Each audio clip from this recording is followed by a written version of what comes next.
Ever had an insurance claim denied because you had the wrong type of coverage? It happens all the time, and it can cost you thousands. One of the most common points of confusion in business insurance is the difference between general liability and commercial property coverage. Here's the breakdown.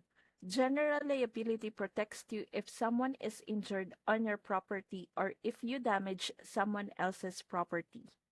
Think slip and fall accidents or accidentally breaking a client's laptop.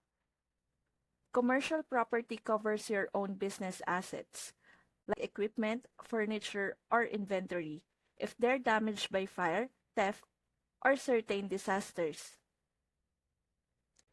Many businesses need both, and the good news is, with Next Insurance, you can get them together in a custom package tailored to your needs.